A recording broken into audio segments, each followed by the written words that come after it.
This morning's Sussex scandal. Harry and Meghan to go head-to-head with the Queen in a landmark crisis meeting. As rumours surface, they're planning a tell-all interview dishing the dirt on the family on American television. Support slips. The PM punished in the polls for his handling of the bushfire crisis. But more help on the way. Our nation's biggest stars join forces announcing a concert to help those who've lost everything in the flames. This is 7 News with Angie Asimus. Good morning. The Queen has attended Mass in the UK as she prepares to hold crisis talks with Harry and Meghan late tonight. Her Majesty has summoned senior royals to discuss the future roles of the Duke and Duchess of Sussex. It's understood Meghan will not be joining them in person, instead dialing in over the phone from Canada. One topic tipped to be on the agenda, a potential interview with Meghan, rumoured to have already signed a contract with Disney. There are reports this morning the Duke and Duchess may sit down to a tell-all interview on US television discussing life inside the palace and what drove them to quit. It comes as reports emerge Prince Philip is furious at the pair's bombshell announcement. One royal aide went as far as to say he was, quote, spitting blood upon being told what had happened. The Prime Minister, widely criticised handling of the nation's bushfire disaster, has cost him dearly in the polls. The latest news poll shows Scott Morrison now trails Anthony Albanese as preferred Prime Minister, plummeting from 48% to 39% in a month. The coalition is now behind Labor in a two-party preferred terms for the first time since the election. However, the coalition has largely been spared when it comes to the primary vote, with a drop of just 2 points still edging out Labor. The Prime Minister has admitted he shouldn't have gone to Hawaii during the bushfire crisis and says he could have handled things differently. The developments have seen the PM attempt to restore his image, suggesting a shift in the federal government's approach to climate change as he prepares to call a royal commission into the bushfire crisis. He's vowed to make deeper cuts to carbon emissions and help the country get used to a hotter, drier environment, while an official inquiry will examine the deadly fires, which claimed at least 26 lives across the country. But he will need to get approval from the states to officially announce a royal commission. In Victoria, fire crews continue to battle an out-of-control blaze burning at emergency level in the state's Alpine region. The 60,000-hectare inferno is northwest of Abiard and has joined with another fire on Mount Buffalo. Residents are being urged to leave if they haven't already, with the blaze travelling in a northwesterly direction towards the Rose River Valley. While rain has fallen over other parts of Victoria, the area largely missed out on much-needed wet weather. To New South Wales now, where conditions have given exhausted fire crews a welcome reprieve. Cooler temperatures are forecast for the next 10 days, meaning attention can turn to getting the upper hand on more than 100 blazes still burning across the state. Tourists are now even being encouraged to return to the New South Wales south coast, where most roads have been reopened. An international relief effort is underway in Victoria to help communities impacted by the devastating bushfires. In East Gippsland, some residents have been forced to battle blazes themselves while being left without food and water.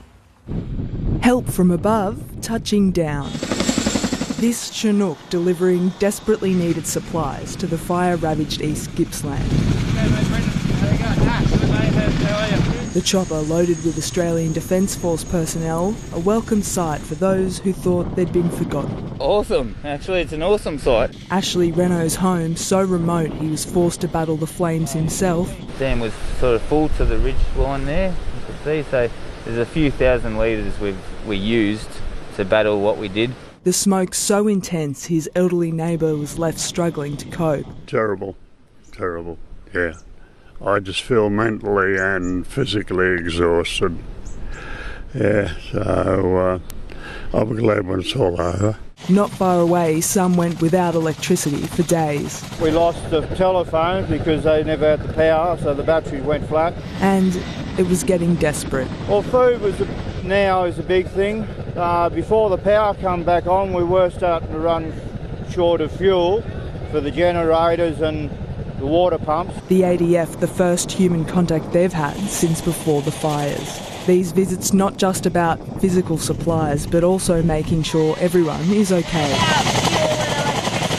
Among the stranded, mothers and babies, teenagers and pets. But remarkably, no complaints. It's incredible, isn't it? You know, I've never met more of a bunch of tough people, and that just shows the Aussie strength. And it's far from a one-off. The ADF will keep going, delivering crucial supplies donated by the Red Cross for as long as they're needed. It is a wonderful thing that we can do and what we can provide for everyone out there, and you know, we're happy to do it, you know, any time and place. Taylor Hills, 7 News.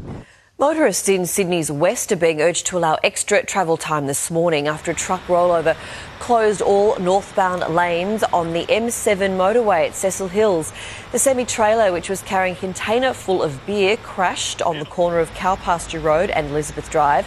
A ute has then collided with the truck. The truck driver was taken to hospital with head injuries.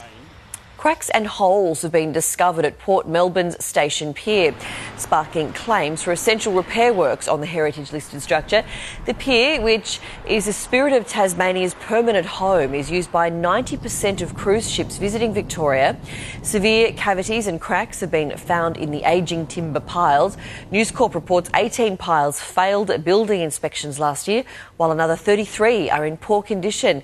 It comes after the 100-year-old Central Pier in Docklands was permanently closed last month because of safety concerns.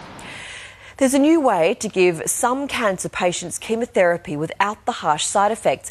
Cancer-fighting chemicals sprayed on by aerosol onto the patient, shrinking tumours at the source. Traditional chemotherapy often comes with nasty side effects, with healthy, normal cells being attacked along with cancer cells. But a new treatment is showing promise for those suffering from bowel and stomach cancer. We spray in chemotherapy into the abdominal cavity where it can have a much more direct effect on the tumour that's in there. Each time we can see the tumour shrinking and starting to scar, so it's good to see on each treatment how it does have an effect. To administer the treatment, doctors perform a keyhole surgery and then use an aerosol to spray the chemotherapy into the cavity. The spray soaks into the tumours and slows their growth. It comes in as an aerosol that goes everywhere in the abdominal cavity. It generates a little fine particle which soaks into tumour cells a lot better than intravenous therapy. The treatment is currently being trialled at the Epworth Hospital and the Peter MacCallum Cancer Centre here in Melbourne, along with the Queen Elizabeth Hospital in Adelaide. It's hoped it will also be rolled out in Sydney soon. It's another way of delivering chemotherapy, and I think it's a really good option for those patients who don't have other palliative options available. Estelle Graping, 7 News. Protesters in Brisbane have stormed a drag queen storytelling event for children, heckling the performers in the middle of a public library. Up to 20 members of the UQ Liberal National Club shouted "Drag queens are not for kids" as horrified parents and staff watched on.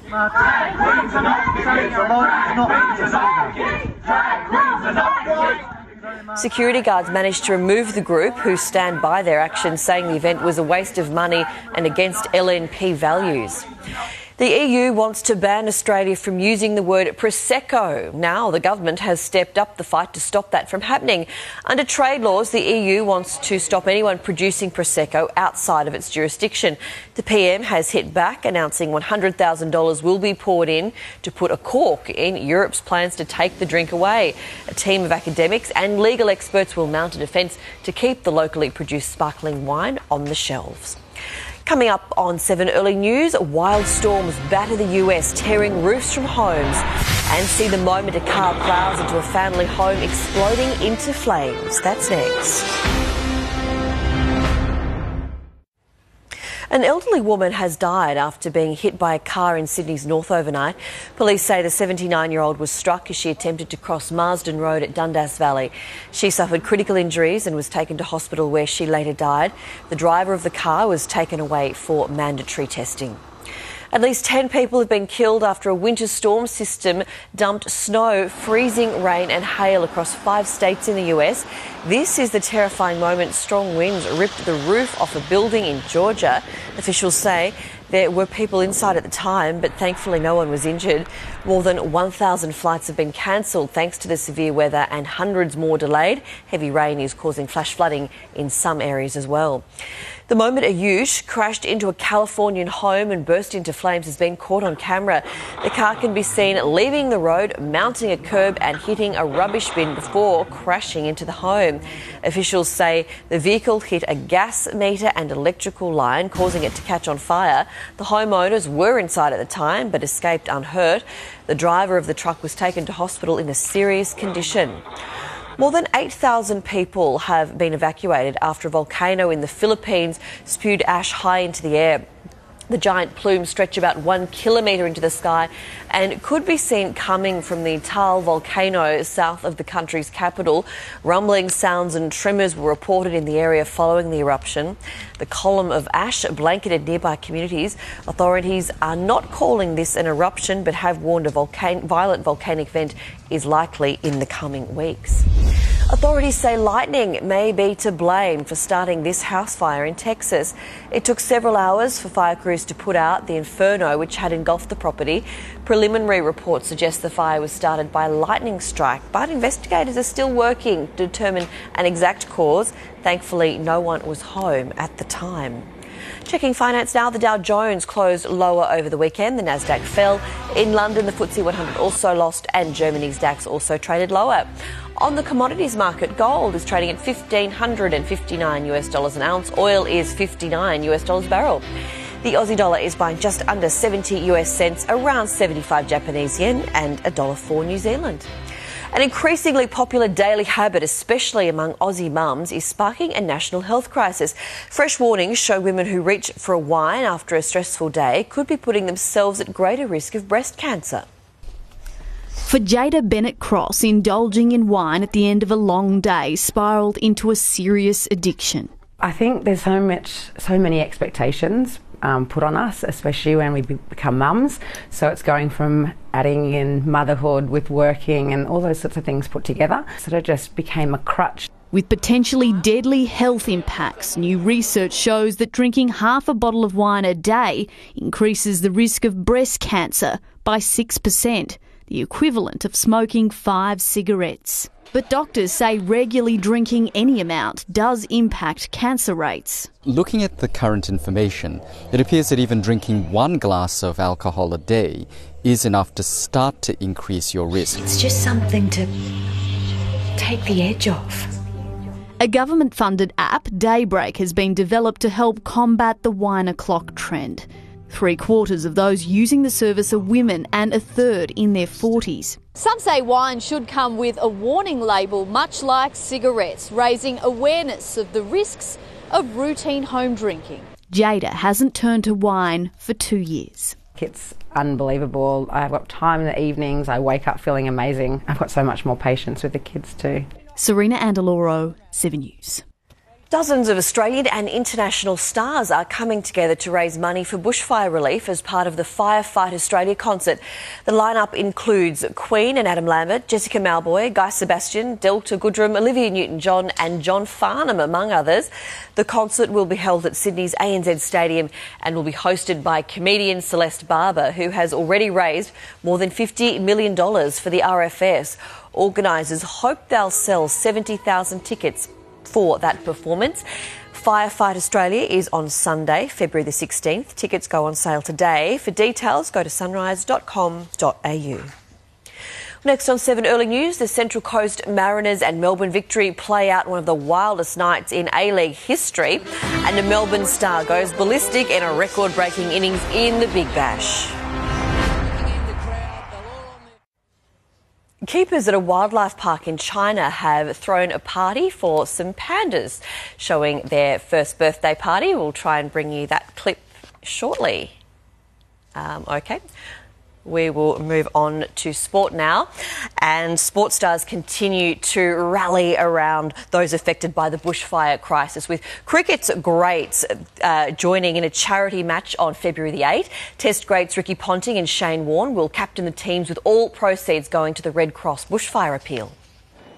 Three of our all-time greatest cricketers, Ricky Ponting, Alex Blackwell and Shane Warne, all coming together for one very special cause. The public giving and what they've been able to do through the last month has been outstanding anyway, but it's just another way for them to get involved and give back and help the game of cricket give back. The Bushfire Cricket Bash will see Ponting's 11 take on a side skippered by Warne. The match will feature champions of the game.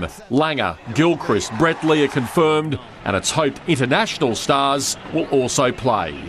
The call has also gone out to the entertainment industry and sports stars from other codes to be part of the fundraiser. The images that we've all seen has touched people around the world, and everyone's just trying to do their bit. The game will be held as a lead-in to next month's Big Bash final at a venue yet to be confirmed. Saturday, February 8th has been earmarked as Cricket's Day of Giving, and a day for us to recognise the incredible and ongoing work of our volunteers. It was also announced Cricket Australia and state associations will fund employees to volunteer for up to 3 days to support recovery efforts. Warner's still buzzing after his baggy green was sold for $1 million to the Commonwealth Bank, with all proceeds going to the bushfire appeal. But he doesn't want a repeat of the MCC Bicentenary game at Lords. Brett Lee was bowling, so I walked out to bat with a few balls to go, and he decided to try and rip my off stump out and bowled a 150 km/h beam ball and broke my hand. Jim Wilson, 7 News. Marcus Stoinis has given the Australian selectors a timely reminder of his quality after smashing a Big Bash record 147 from just 79 balls in the Melbourne Stars' 44-run win over the Sydney Sixers. Stoinis hit 8 sixes in the record-breaking knock, setting a new Big Bash partnership record as well with Hilton Cartwright. It's right up there.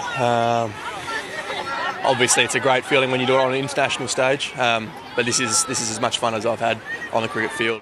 A brilliant catch from Tom Cooper wasn't enough for the Melbourne Renegades against the Adelaide Strikers. Chasing 175, the Gades lost 2 early wickets and never recovered, losing by 63 runs. The loss leaves the reigning champions winless in the opening 9 games of the season. Tonight, it's the Hobart Hurricanes and the Perth Scorchers. You can watch it live and free across the screens of 7. Novak Djokovic has sent an ominous warning ahead of next week's Australian Open after leading Serbia to an ATP Cup final win against Spain.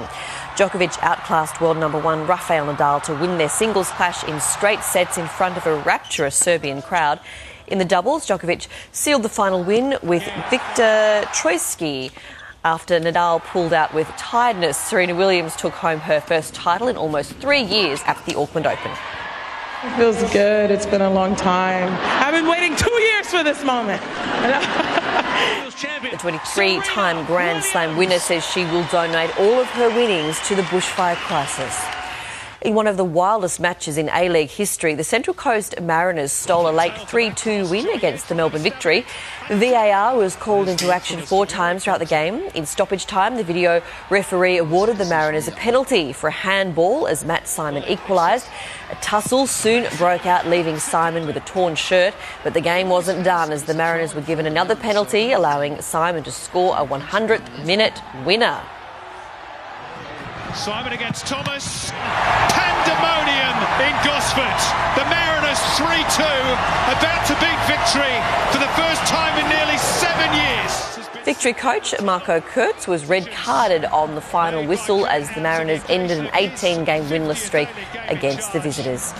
Manchester City won't give up their Premier League title to Liverpool easily after thumping Aston Villa 6-1 this morning. De Bruyne has continued his run. Aguero doesn't need it.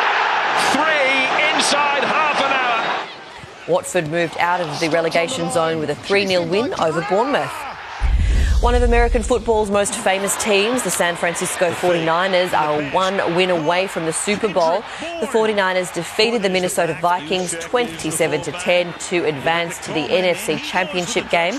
In yesterday's other game, the Tennessee Titans stunned the highly fancied Baltimore Ravens, winning 28-12 to reach the AFC Championship game. Next on 7 Early News, a closer look at how the weather is shaping up in your part of the country.